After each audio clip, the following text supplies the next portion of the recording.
An electric sports car goes Dutch, Saleen shares its crate engine love, and who's selling parts of a BMW not yet in production? I'm Alex Gizela, and this is Fastlane Daily. And stay tuned for more Jay Leno later in the show.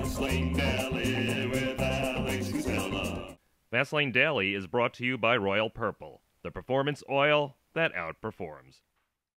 So what happens when you stick an electric motor into a lightweight sports car? In the US, you get the Tesla Roadster. If you're in Holland, you get the Evisol Thorr. Named after the Norse god of thunder, the Lotus 7 Remake offers a hardcore driving experience without the emissions of a gas engine. The Siemens electric motor produces a continuous output of 91 horsepower with a peak at 272 horsepower and torque of 332 pounds-feet at 0 RPM. Power for the motor comes from a set of lithium polymer batteries. And at just 1,664 pounds, it undercuts the Tesla by 391 pounds. The low weight comes from the lack of a gearbox, ABS, or soundproofing. No performance numbers yet, but Evisol says the Thorr can go 124 miles on a single charge.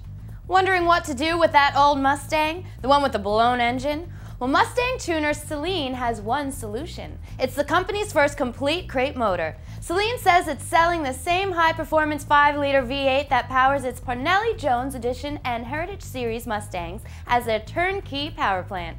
The Saleen 302 V8 starts with Ford's 4.6-liter aluminum block before being bored out and reworked with Saleen components.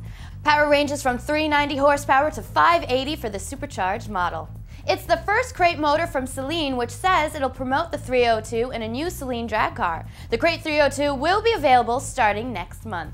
Next up, part of a BMW Prototype shows up on eBay, followed by more Jay Leno week after this.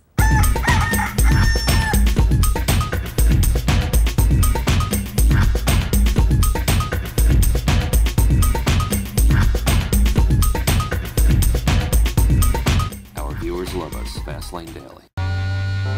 Head over to Streetfirenet. We're there first every day. Streetfirenet. Check it out. We know BMW is closing in on its redesigned 7 Series sedan. We've already heard it'll ride on a new, larger platform, get a fuel-saving 8-speed automatic transmission, and it'll get a redesigned interior with the gear selector returning to the console. Not excited yet? Then check out this front clip Carscoop found on German eBay. The seller claims it's the front bumper assembly from a pre-production 7 Series. That's the model BMW fans know by the code name F01. No word on how he might have procured the top secret part, but if it's the real deal, expect a lockdown at BMW's Munich headquarters. Next up, it's more Jay Leno on Fastlane Daily, starting now. Welcome to Fastlane Daily. Matt from New York Motor Club here, and we're at Jay Leno's garage.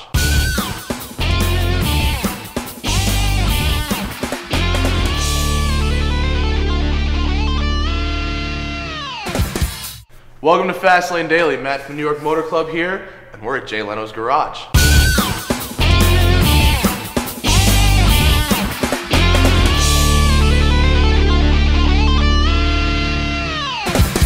Jay Leno's garage is huge, and you get... Yeah, it's done pretty well, the website. Yeah, I watched it all before I came out here. Oh, thanks. Yeah, I think we get to showcase cars that people don't normally see, and some technology that people don't normally see. You know, it's funny, you pick up all the magazines, and they all do tend to be Viper, Corvette, Porsche 911, Ferrari. And as much as I love those cars too... Well, you read the same review 4 times. I mean, yeah. And so it's fun to also be able to... The magazines can't tell you what the car sounds like, because magazines always, they're ripping calico as it goes down the road. They use the same the ear splitting. Well, it's not really that ear splitting, but it's like, here's what it actually sounds like.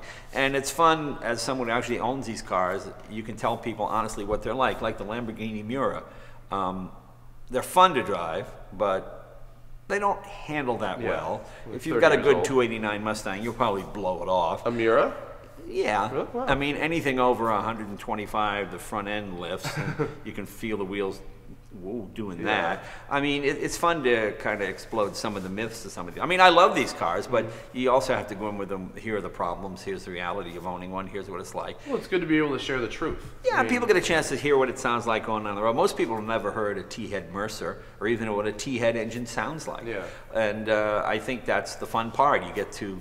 Here's how it works, here's what I did to get it going, Here's what you need to fix it, and you try to give people a realistic experience. What do you think would be the most MacGyver-like roadside repair that you've ever done?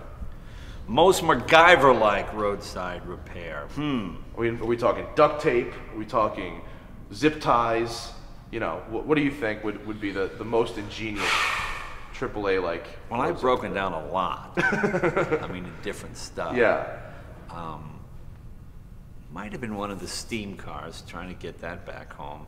Well, it takes like 45 minutes just to start. Yeah, not quite, but I'm trying to think, what have we done that... I mean, we've done a couple of things where we busted throttle cables and had to run a string from the carburetor through the sunroof to run throttle, so you would pull it this way, and that worked. Yeah, I makes mean, an interesting driving experience. Yeah, sure. we got it home okay. Really? I always pride myself in being able to get this stuff home. Well, that's half the battle. I mean, I've got a Bugatti over there that 2 weeks ago I put the rod through the side of the pan, so you just pull it down and then drove it home on 3 cylinders. It was loud. Yeah, I bet it was interesting. Yeah. Then you're trying to shift. Yeah, modern cars you can't really do that anymore. Modern cars stop. If you break down, you're yeah. I mean, I like the idea that a loose gas cap and a broken crankshaft both put the turn engine light. Yeah. You know, your gas cap is not tight. Hey, check engine. Crankshaft broken half. Check engine. There's no difference between those two. Yeah. And then people open the hood and they stare. All right, I'm checking the engine. As it. You know, well, there's a huge piece of plastic over it. I mean, there's no character there. No. Next time on Fastlane Daily. You know, back in the 20s and 30s, cars are what computers are to kids now. Yeah. For exclusive test drives of the cars in Jay's collection, check out jaylenosgarage.com. Well, that wraps up Fastlane Daily. Get the f*** off the computer and go do something fun. Tune in tomorrow.